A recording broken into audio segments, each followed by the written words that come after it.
Salah satu nama yang menarik perhatian di bursa calon ketua umum PSSI sudah pasti Menteri BUMN Erick Thohir.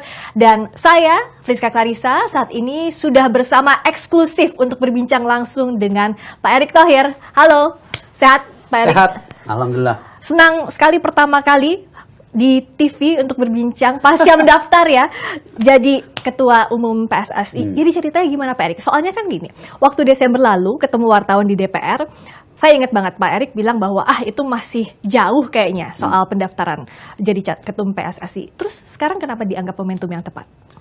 Waktu itu memang waktu tanggal awal Desember kalau nggak salah sebelum ke Doha. Betul. Itu media nanya ke saya, Pak gimana kalau gini-gini? Ya saya bilang terlalu dini karena saya nggak tahu apa-apa dan tidak pernah terpikir gitu. Cuman waktu saya ke Doha, saya juga ya dalam tanda kutip nonton, terus banyak ketemu figur-figur besar di sepak bola. Dan salah satu ke Doha itu kan selain saya rapat dengan Menteri Keuangan Doha, beberapa petinggi Doha, dan juga ada surat Bapak Presiden ke Emir waktu itu. Ya. Saya juga di set meeting waktu itu diharapkan Pak Menpora bisa ketemu ketua FIFA, waktu itu Presiden FIFA, untuk bicara umur 20. Ya. Nah, mungkin persepsi yang terbentuk waktu itu oleh para voters, wah ini figur yang menarik. Karena saya ingat sekali setelah saya kembali dari Doha banyak sekali yang minta ketemu. Ya. Dan mereka menyampaikan hal-hal yang mereka rasakan selama inilah.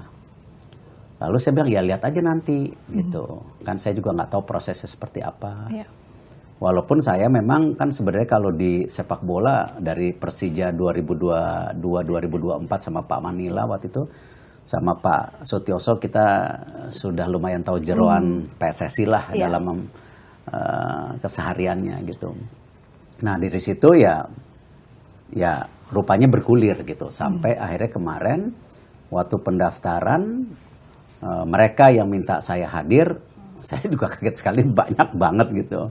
Dan memang mereka menyampaikan ya mayoritas ingin Pak perubahan, ingin ada sepak bola yang bersih gitu. Jadi itu sih kronologisnya karena memang waktu di Doha lah yang memang menjadi bagian sepertinya mereka exciting gitu. Oke. Tapi nggak mungkin kalau saya nggak tanya, udah izin Pak Jokowi pastinya ya? Ya iyalah. Jadi ketika saya diminta mendampingi para voters mendaftar, saya minta waktu ke Bapak waktu itu, sampaikan Pak, ini para voters ingin mendaftarkan saya. Pak Jokowi waktu itu bilang, oh gitu, bisa bagi tugas. Insya Allah Pak, toh kalau di BUMN kan saya punya tim yang sangat bagus dan hasilnya alhamdulillah sudah ada Pak. Ya. Lihat aja seperti laba BUMN yang tadinya 13 jadi 124 dan insya Allah tahun ini 200. Ekosistem BUMN juga kita maksimalkan mengenai kesehatan, pangan, energi, pembukaan lapangan pekerjaan, udah hasil datanya gitu. Iya saya percaya yang itu. Yang ini seperti apa? Ya saya akan membuat tim yang profesional Pak. Yang saya pastikan ya kalaupun itu timnya ada di Exco, ya mungkin nanti mereka kurang tidur semua Pak, saya bilang. Karena kalau saya di BUMN sendiri, ketika COVID sendiri kantornya nggak tutup tuh. Silakan cek teman-teman wartawan di BUMN juga gitu. Jadi ya saya pastikan mereka harus kerja profesional siang malam, ya karena ini kan aspirasi daripada seluruh rakyat Indonesia. Bahwa harus ada perubahan di PSSI itu gitu di sepak bola Indonesia. Ketika saya juga diwawancara dulu, saya bilang ya udah saatnya dibongkar, membangun fondasi yang baik secara bersama gitu, bukan individu ya tapi secara bersama. Lalu Bapak bilang ya udah kalau gitu ini baik ya persepsi nanti antara PSSI dan pemerintah berjarak untuk bangun sepak bola Indonesia ini bisa tidak terjadi lagi.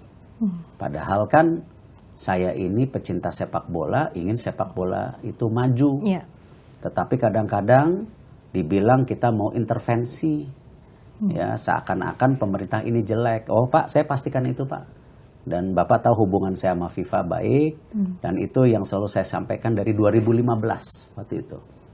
Ya kan 2015 kan saya yang diminta untuk bicara sama FIFA juga. Dan Ya. akhirnya waktu itu sama Pak Agung, kita pergi ke sana menyampaikan apa yang diinginkan pemerintah. Dan saya percaya gini loh, Fris. Tidak mungkin lah. Ya, dunia olahraga ini maju tanpa kerjasama asosiasi, federasi Ya. dengan pemerintah. Nggak mungkin. Gitu. Jepang itu tahun 1991 sudah punya blueprint 100 tahun Jepang. Yes. Sepak bola Jepang. Tahun 1991. Mereka mengirim juga sebagian datang ke Indonesia ngeliat Liga Indonesia waktu itu. Belajarnya di sini padahal. Itu maksudnya. Dan tapi mereka serius. Dan kalau kita lihat sepak bola Jepang itu kan bagaimana benar-benar kulturnya mereka. Ya. Cara bermain sepak bolanya pun kulturnya mereka. Ya. Nggak ada individual. Ya, mereka bermain bersama seperti gelombang. Coba kita bayangkan waktu tim Jepang main. Apalagi kalau kita lihat bagaimana para supporter Jepang kasih lihat kultur lagi. Ya. Bersih-bersih setelah nonton. Hah? Ya. Loker juga pemain bersih. Nah, ini kan kultur yang disampaikan. Nah, jadi ini sebuah transformasi ya yang saya rasa kita harus lakukan bersama-sama. Tidak melihat ini siapa dan kenapa. Gitu. I see. Berarti kalau tadi dari yang Pak Erick bilang, Pak Jokowi ini nggak hanya merestui Pak Erick maju, tapi juga jadi ketua umum. Sampai sejauh itu. Intinya Pak Jokowi melihat beliau ingin ini bersatu benahin sepak bola. Jangan gini loh, jangan pas susah pemerintah dimintain tolong. Tapi kalau ada glorinya, oh ini kita yang kerja keras. Enggak, lihat di Qatar. Bagaimana ya simbolik-simbolik antara pemerintah dan sepak bola itu bersatu. Ada perannya masing-masing gitu. Nah, ini yang kita harus satukan. Ini yang harus kita samakan. Dan saya rasa tidak hanya pemerintah pusat saja. Oke. Ya, pemerintah daerah harus mengambil peran. Kenapa? Yang namanya fasilitas di daerah itu harus juga menjadi standar internasional. Coba kalau kita lihat di Amerika. Ya, itu yang namanya kota dibilang keren kalau punya apa? Klub olahraga. Bagaimana mereka berlomba-lomba? Washington DC ya punya klub baseball dan basket. Ya, ada American football. Nggak punya klub bola. Ya, DC United maksud saya. Ya, ini pengalaman saya loh. Diminta pindah ke DC United ke Washington DC. Diberikan tanah gratis. Asal bangun stadium dalam waktu 3 tahun. Jadi dikasih fasilitasnya gitu Loh, untuk iya. bikin klub yang keren. Karena apa? Itulah simbolik bahwa dia menjadi kota besar gitu. Ya kan? Dirawat tuh klub-klub gitu. Iya.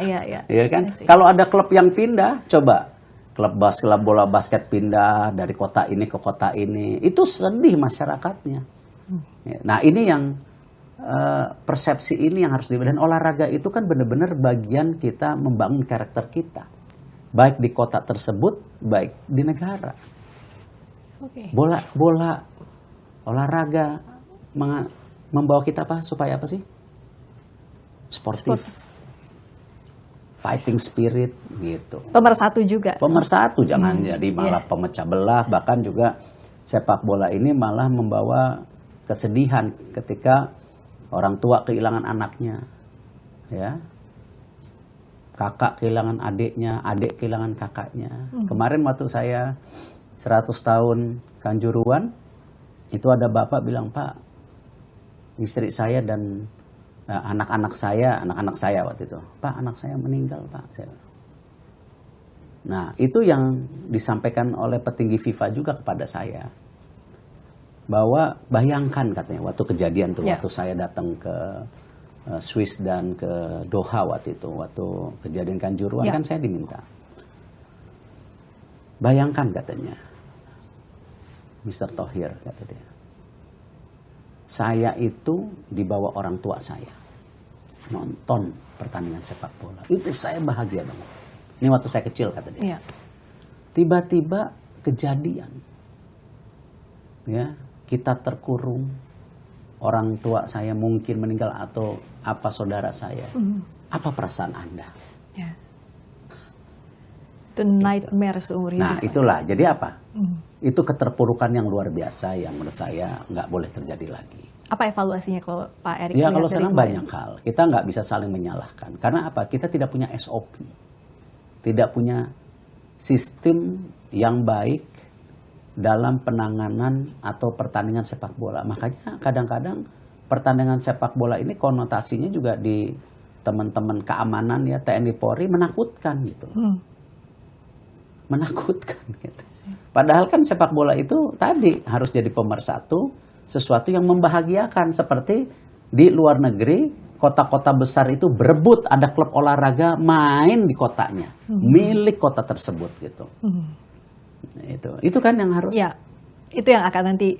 Ya itu yang harus kita lakukan bersama-sama gitu. Nah karena itu Pak Jokowi sendiri sangat pesan waktu saya izin ya ini harus dibangun beliau bilang. Ya. Pak Jokowi itu ya waktu di Amerika pertandingan Indonesia lawan Filipina jam berapa pagi Amerika ya jam 4 pagi apa beliau bangun loh nonton bola.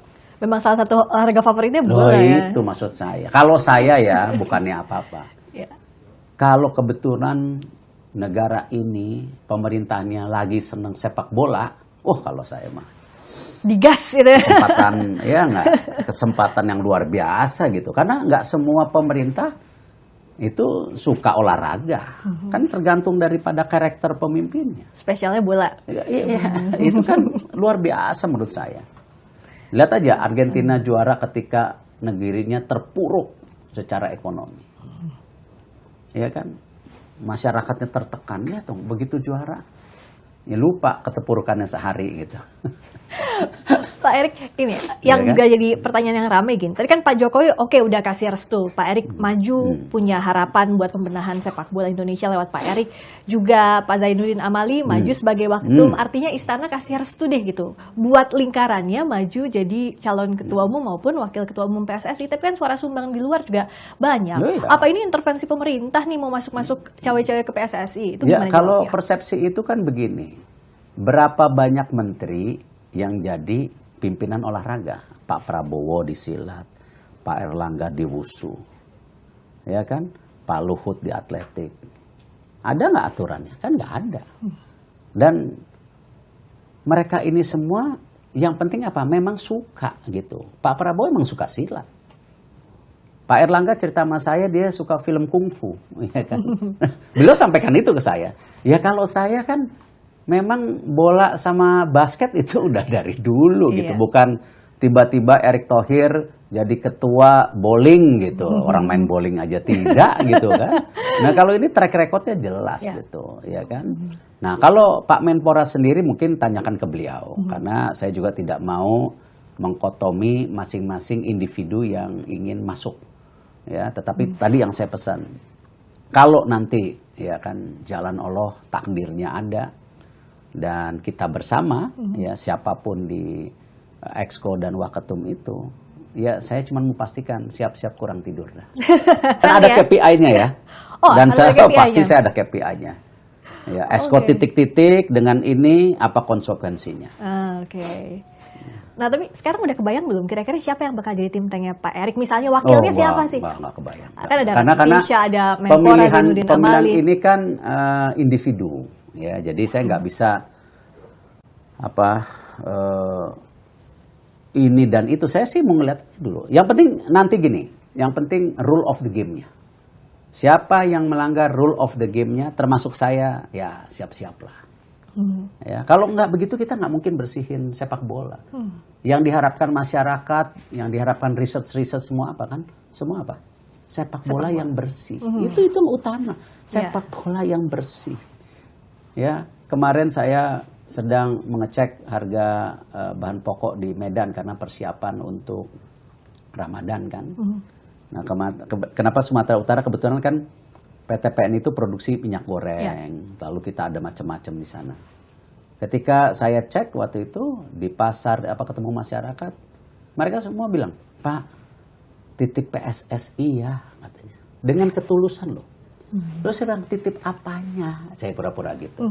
Lalu apa yang disampaikan? Ya, mereka Pak nggak bisa lah. Masa sepak bola kita begini-begini aja. Ya, kami nih Pak di Sumatera, lihat dong Pak, katanya. Lihat apanya nggak ngerti. Itu. Cuman iya, intinya apa? Mereka ada emotional bonding yang mereka mengharapkan sesuatu gitu. Termasuk waktu Pak Erick daftar itu kita ingat Pak Erick bilang bahwa butuh nyali ini untuk membersihkan dari tangan-tangan kotor. Sejauh ini apa sih Pak tangan-tangan kotor karena begini, siapa atau itu apa yang jadi problem utama? Itu ketika kita memegang sepak bola yang benar-benar ini masyarakat harapkan gitu, ada pembersihan total. Ya. Itu kan konflik of interest akan terjadi, termasuk ke saya nanti. Ya, mengambil keputusan yang ini mungkin pendukung saya nggak suka, ya, atau mungkin exco ini nggak suka. Nah, makanya saya bilang rule of the game-nya harus ada. Dan ketika kita ngambil keputusan itu harus yang benar-benar keyakinan kan jauh dari konflik of interest. Ya, nah ini yang kita harus jaga. Ya, termasuk kan? lawan mafia nggak gampang tuh. Loh, harus kita hadapi. Dan itulah yang Presiden FIFA sampaikan ke saya waktu itu. Saya ini sangat senang sepak bola di Asia, zona Asia berkembang. Beliau sampaikan ke saya. Lihat berapa kue industri sepak bola ya di dunia. 70% di Eropa, dia bilang. Kalau kita ngelihat negara G20 yang baru aja kemarin saya datengin di Bali katanya, itu total GDP negara G20 di ekonomi dunia kurang lebih 80%, kata dia. Coba dipecahkan lagi. Dari G20 itu ada berapa negara Asia? Dan dari negara Asia itu berapa porsi GDP dibandingkan negara-negara di G20? Artinya apa dia bilang? Ekonominya tidak boleh dimonopoli oleh satu regional. Kenapa saya mendukung sepak bola ada di Asia? Doha, saya tungguin dari awal. Bukan karena apa-apa. Bukan karena berita-berita saya disogok, dibayar FIFA. Nggak ada hubungan, katanya orang saya bukan presidennya saat itu, kata dia. Gitu kan? Tapi saya ingin apa? Sepak bola di Asia ini maju. Ya. Itu yang diharapkan. Ini berapa besar penduduknya. Nah, itu yang saya lihat momentum. Momentum juga yang tentu kita harus kata-kata ini mungkin kata-kata jelek, kita tunggangi. Kita tunggangi apa? Ketika FIFA ingin membangun sepak bola Asia, ya kita harus tunggangi. Kenapa? Kita negara besar. Riding the waves, ya kita ini negara besar di Asia dan Asia Tenggara. Masa 276 juta nggak bisa cari 11 pemain? Ya. Ya kan? Itu dia. Nah, harapannya buat timnas ini gimana? Kalau kita bicara timnas kan banyak harapan. Misalnya AFF kita belum pernah juara. Nah, berbenahnya dari mana? Ya, kembali gini. Kita itu nggak bisa bentuk timnas ya kemarin. Kita harus lihat apa yang dibutuhkan. Sintayong, pelatih yang bagus. Dibutuhkan. Tetapi perlu nggak support lebih? Perlu. Kita tidak punya fasilitas training buat tim nasional. Kalau perlu 2, yang udara panas sama udara yang tinggi. Supaya apa? Ketika mereka bertanding, mereka sudah punya adaptasi. Ya, ada yang panas, ada yang tinggi jajaran. Karena itu beda paru-parunya. Training center. Lalu pelatih Sintayong perlu nggak dilengkapi oleh orang-orang yang memang mendukung dia? Jangan malah jadi politiking di dalamnya. Bener nggak orang yang sincere, yang tulus mau belajar? Bisa nggak dari junior semua mainnya sama sampai atas? Iya kan? Nggak mungkin tim Jepang itu main kayak kemarin kalau nggak dari latih kecil. Dari umur 16, 17, semua sama sistemnya. Kalau perlu dari 13. Ya. Itu kan karakter yang harus dibentuk. Jangan kita ini bangsa seperti ini mau ikut gaya main misalnya Sweden atau Finland yang gede-gede. Ya, suku Vikings itu. Jauh beda badannya. Gitu. Nah ini kultur yang harus kita bentuk sama-sama gitu. Artinya banyak juga pertanyaan terus kayak misalnya tim nasional, nggak mungkin tim nasional kita latihan seminggu terus tanding. Emang kita kelas Eropa? Itu yang namanya Doha, Qatar, itu tim nasionalnya dibentuk dari mereka usia 16 atau 13 ya lupa. Groomingnya itu dari awal memang. Itu timnya bareng, pelatihnya aja lama. Kalah di babak awal. masuk sejarah. Iya. Tapi apa yang mereka sudah upaya, itu yang diapresiasi dong. Jangan ngelihat kesan-kesan, wah udah tuan rumah, kalah lagi kan gitu. Dicemooh, jangan itu. Itu kebanggaan sebuah bangsa gitu. Nah, ini yang kita harus lakukan. Tim nasional kita itu punya proper strategi, roadmap, ya, untuk kalender FIFA kita maksimalkan. Pembentukan tim harus dimaksimalkan dan mereka perlu pertandingan, perlu permainan. Nggak mungkin mereka kumpul satu dari Eropa, satu dari Bandung, ya satu dari Lampung gitu, satu dari Jawa Timur, satu dari yuk main gitu. Nggak mungkin. Butuh uji coba, butuh pertandingan. Iya dong. Nggak apalagi kualitas ya, kualitas lapangan kita di daerah-daerah. Saya melihat kualitasnya nggak standar. Ya kan? Kenapa pemain sepak bola kita kalau bawa bola pasti ngeliat ke bawah? Ya, kenapa? Takut kesleo. Ya. Karena kondisinya bagus. Goyang ini bentuknya gitu. Ya kan? Gimana dia bisa pegang bola bisa begini? Oh, di mana temennya gitu. Nggak kebiasa mereka. Pegang bola ngeliat kanan kiri. Gini dulu gitu baru ngeliat sana. Udah telat. Ya kan? Kalau di tempat lain dia gini kan passingnya ke sana gitu. Ya. Nah itu yang harus distandarisasi. Memang berat ini. Makanya saya bilang dimulai harus dari sepak bola yang bersih dulu. Itu yang utama. Jadi nanti semuanya bisa menjadi saluran yang positif gitu. Nah pengurusnya juga harus bersih. Nggak bisa pengurusnya ada titipan ini, pengen itu, ini ya nggak bisa. Nggak bisa. Kalau Pak Erick terpilih, siap itu bersih semuanya, memastikan tidak ada titipan. Itu saya bilang sama voters, benar mau pilih saya, benar. Karena kalau pilih saya mau pakai hati, bukan kepentingan.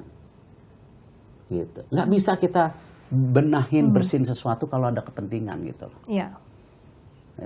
Harus mulai dari yang tadi sepak bola ini bersih gitu. Yang juga jadi problem misalnya sekarang selain pembenahan timnas, kita tahu ini kan tadi Pak Erick bilang Jepang itu dari tahun 91 belajarnya ke kita. Tapi Jepang sekarang udah masuk Piala Dunia, kita masih gini-gini aja. So apa problemnya selama puluhan tahun ini? Ya, manajemen. Sama manajemen kita ini negara kaya. Ya, apa? Sumber daya alam punya. Market punya. Kebudayaan, tapi kita tidak punya manajemen ya, yang solid dan keberlanjutan. Tidak mungkin perubahan itu terjadi kalau tidak ada SOP, sistem, dan leadership. Mesti ada dua-duanya. Kalau hanya leadership, wah ini bagus nih. Nanti dia ganti, nggak ada sistemnya, rusak lagi. Atau ada sistem, nggak ada pimpinannya, percuma. Jadi makalah tuh, Indonesia paling seneng bikin makalah tebel-tebel. Ya, karena artinya apa? Ada sesuatu continuity yang harus bersamaan. Nah ini yang kita harapkan juga nanti. Kita harus punya blueprint. Jepang punya blueprint 100 tahun sepak bolanya. Emang dia mikirin ya siapa PM-nya, siapa menporanya, siapa ketua PSSI-nya, emang dia mikirin? Jadi jangan dikit-dikit bawa ke politik gitu ya Pak? Iya jangan. Ini bukan politik, ini olahraga gitu. Ya, kita kan kadang-kadang kita suka apa contohnya? Ini Jepang aja kita contoh, deket kok. Ya kan? Bikin liganya salah satu belajar di kita, pemain kita juga ada main di sana dulu, Ricky Yakob kalau nggak salah. Ya kan? Nah, jadi selalu kan kita begitu. Sistem pendidikan dulu ya. Kita banyak guru-guru kita ke Malaysia. Nah, apa yang terjadi? Kemarin kita ngeliat Malaysia begini. Tapi sekarang enggak lah. Dengan kepemimpinan Pak Jokowi sekarang, Malaysia udah mulai kita begini. Waduh. Ya kan? Nah, udah ngeliat waduh ini. Ya kan? Dan disampaikan kok. Sama Prime Minister. Saat ketemu Pak Jokowi di Bogor. Iya, jadi artinya apa? Ya itu yang kita harus bangun. Jadi kalau negara-negara tetangga kita, ya Singapura, Malaysia, ngelihat sepak bola kita ya seperti ini, ya jangan salahin mereka gitu. Dan mereka punya cara sendiri-sendiri loh. Singapura lihat. Liganya itu ada tim Jepang sama tim Korea main kalau nggak salah. FIFA nggak masalahin. Ya kan? Karena ada komunikasi yang baik sama FIFA. Gitu. Sama, saya yakin sebelum-sebelumnya komunikasinya apa? Lapor ke FIFA. Oh nih pemerintah mau ngacak-ngacak kita, mau intervensi kita. Iya. Tapi nanti begitu perlu uang tim nasional minta dong anggaran. Ya jangan begitulah. Ya. Tim nasional bisa maju ya salah satu dari sponsor dan dukungan pemerintah. Kalau liga ya beda. Iya. Dukungan pemerintahnya izin, fasilitas, ya kan. Iya. Nah, kalau sponsor medianya itu swasta lah. Jadi ini kan ada equilibrium yang harus diseimbangkan gitu. Oke. Nah, ngomong-ngomong Ya kan? liga tadi, karena isunya adalah Liga 2 dihentikan. Banyak gelombang protes karena dianggap dihentikan sementara PSSI. Karena Apa tidak, Pak Erik lihatnya? karena sepak Problem bolanya utamanya? tidak dibangun secara kesetaraan. Sepak bola wanita kita tidak dibangun. Ya kan? Tim futsal kita yang juara belum diberi kesempatan. Nah, artinya apa? Kita harus melihat seluruh potensi. Ya, Ya. memang sepak bola perinya ini menjadi lokomotif besar, biarkan. Tapi prestasinya belum mengkilat, nggak apa-apa. Tetapi juga jangan membuka atau tidak membuka peluang sepak bola wanita kita. Kemarin saya cek lihat, Filipina tim perempuannya masuk World Cup kalau nggak salah. Saya bilang, ini ada yang salah nih. Filipina. Padahal masih tetangga Loh, gitu dan sendiri. Filipina gitu loh, bukan negara sepak bola, itu negara basket gitu. Yang lumayan lah basketnya kita udah kalahin juga kemarin SEA Games. Nggak tahu SEA Games tahun depan. Tapi artinya apa? Filipina loh, gitu. Futsal punya potensi. Nah ini tinggal kita, nah sama. Ya gimana sahabat-sahabat di Liga 2 dan 3 tidak cemburu dengan Liga 1? Seperti anak emas. Iya, gitu. nggak boleh. Kita harus coba bagaimana bikin formula berjenjang yang saling mendukung. Gitu. Nanti saya sampaikan kalau kepilih. Kalau sekarang belum tahu. Saya belum tahu schedule-nya, belum tahu kesulitannya gitu. Iya. Kan harus namanya format kompetisi pun harus mulai diperhitungkan. Apakah format kompetisi yang seperti hari ini baik? Kan kita mesti lihat. Tetapi itu tidak hanya semata-mata maunya Erick Thohir. Kita harus banyak mendengar. Iya. Ya, kalau kita pemimpin yang baik harus banyak mendengar. Supaya kita implementasinya sesuai. Gitu. Nah kan step pertama harus terpilih dulu kalau rezekinya nanti Oh, jadi iya, ketua umum PSSI. iya. Tapi bicara dukungan kan udah banyak banget. Misalnya tapi Sultan, kan- selebritas, tapi pemilik klub. tapi kan nggak tahu. Namanya pemilihan voters kan bisa juga enggak. Iya. Nah Ya, tapi ingat kalau loh kita jatuh karena kerikil loh. itu yang jangan Ya saya jadi apa? Yang penting tadi saya bilang. jangan jumawa di awal. Kalau mau saya pakai hati, bukan pakai kepentingan. Udah itu aja. Kalau ternyata ya udah nggak apa-apa. Ya yang Menteri BUMN aja udah banyak Menteri BUMN kerjaan. banyak kerjaannya, pangan, energi. Ya tapi kembali, ini kehormatan yang luar biasa. Kalau saya bisa menjadi bagian perbaikan sepak bola Indonesia secara menyeluruh. Sepak bola yang bersih, sepak bola yang berprestasi. Itu. Ya, itu harus yang jadi titipan itu kan sepak bola yang bersih dan berprestasi. Termasuk juga kawan-kawan muda, para sultan lah selebritas dikatakan ada Atta, Raffi, Baim, Mas Kesang juga ada di sana. Mereka apa baru sih nggak? yang- Mereka baru nggak di industri ini? Ya, Ya itulah.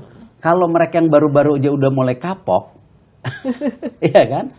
Kita harus kurangi ya. tipe pemilik sepak bola yang jual beli klub. Kita harus dukung yang memang mau berinvestasi di klub itu. Ya, artinya apa?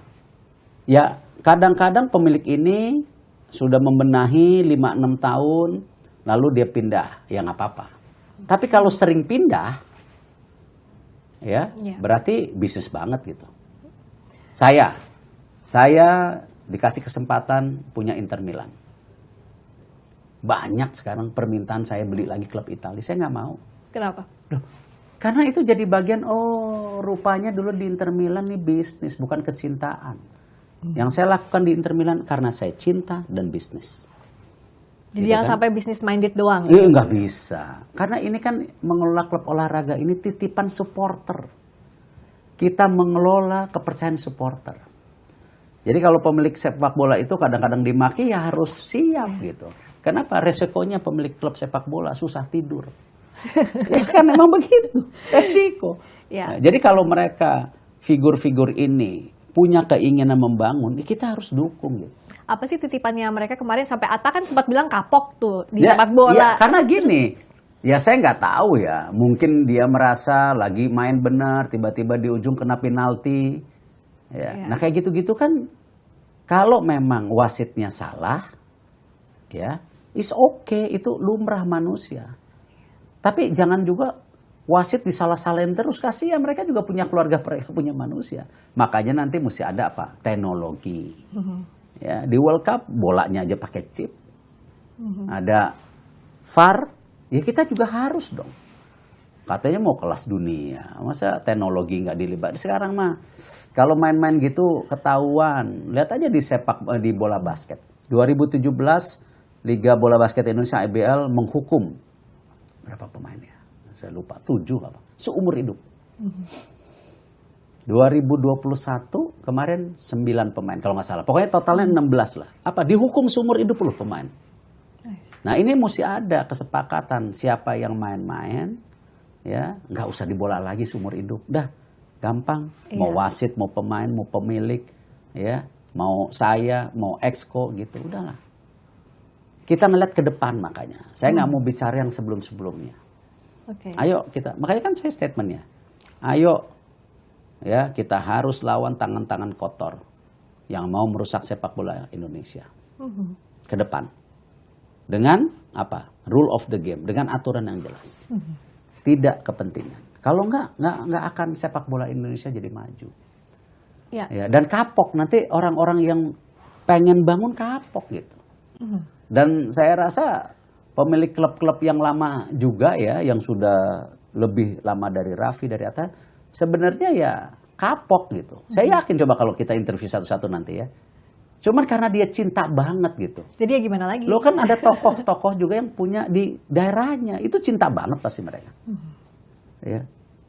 Kapok sebenarnya. Cuman ya udahlah memang begini sepak bolanya. Gimana begitu. Karena cinta ya gimana lagi. Ya, sama kita memperbaiki sistem yang lain ya di kehidupan sehari-hari. Oke, setuju kita harus lihat ke depan. Tapi kan mau nggak mau juga lihat ke belakang. Ya ampun, PR-nya banyak banget yang harus dibenahi. Mulai dari mana? Entry point-nya dari mana kalau dari Pak Sepak bola yang bersih. Sepak bola yang bersih itu dengan rule of the game yang jelas, aturan yang jelas. Itu dulu aja. Ya kan? Dan itu bisa banget diwujudin. Ya sama di BUMN juga itu kan aturannya dulu yang jelas, ya nggak? Ya ini direksi ini, yang mimpin ini dipilih Bu Rini, dipilih saya. Nggak apa-apa. Saya nggak ngelihat. Yang penting KPI-nya. Ya. Dan saya udah buktikan yang diangkat Bu Rini masih ada. Yang saya angkat saya copot. Ya tapi saya juga mesti introspeksi diri. Kalau 10 diangkat 7 nggak bagus berarti saya yang salah. Ya alhamdulillah kan 10 diangkat 9 bagus berarti kan ya namanya manusia nggak mungkin sempurna. Gitu. Pak Erik punya banyak banget pengalaman. Presiden Inter Milan lah, dengan FIFA juga punya koneksi yang baik. Kanjuruhan misalnya terakhir kemarin. Salah satunya yang lobby juga ya utamanya Pak Erik begitu. Nah, apa yang bisa dibagi? Pengalaman, juga jaringan. Benchmarking, kita harus kalau kita mau menjadi sepak bola kita besar, kita harus benchmarking juga dengan banyak negara. Sistem apa yang baik dari mereka untuk kita lakukan.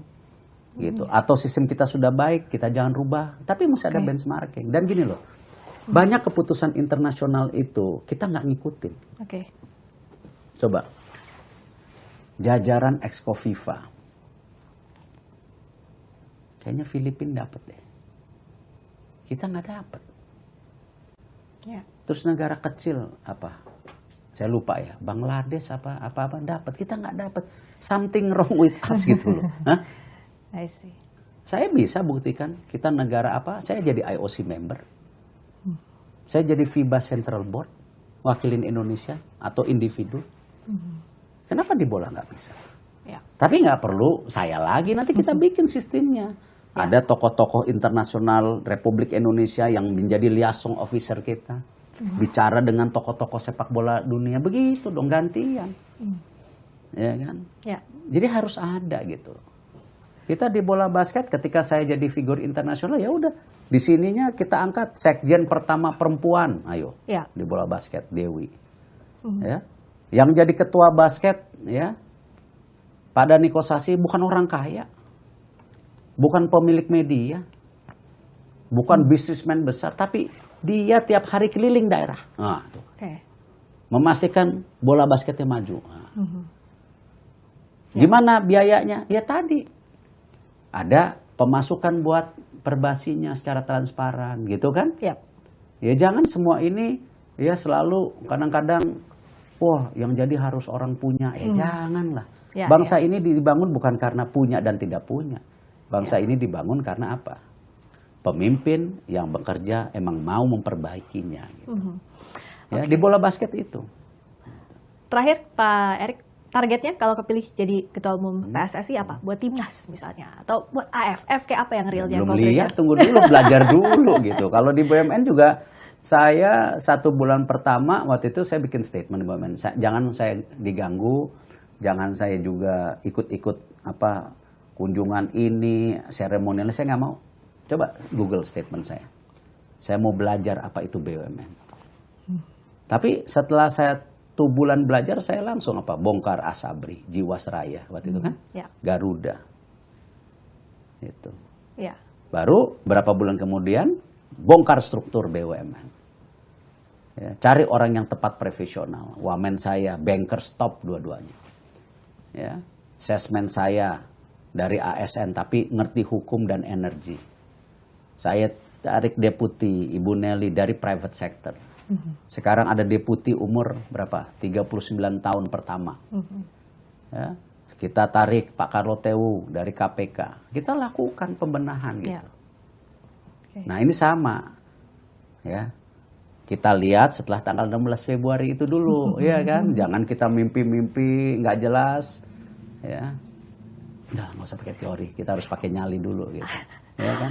Ini pun saya memposisikan ini mesti pakai nyali loh dengan tadi hal-hal yang ini. Ya. Nah, dengan persepsi, aduh ini nggak puas kerja aja nggak kebanyakan gitu. Ya. Ya, dan saya bilang bahwa kenapa saya bisa sukses di sini karena tim, bukan karena saya sendiri gitu. Ya. Tapi yang jelas tadi pintu masuk awalnya adalah nyali untuk sepak bola yang bersih itu dulu ya. Harus kita bersih-bersih sepak bola kita, harus kita bongkar, kita bangun bersama lagi tanpa menyalahkan siapapun. Oke. Itu. Terima kasih banyak waktunya. Makasih. Menteri BUMN Erick Thohir yang juga calon wakil ketua umum. Calon ketua Mohon umum. dukungan. Calon ketua Mohon umum dukungan. PSSI. Mohon dukungan. Media mesti dukung. Oke. Ya, mesti ada kritik juga kalau nanti saya jadi, ya kritik juga.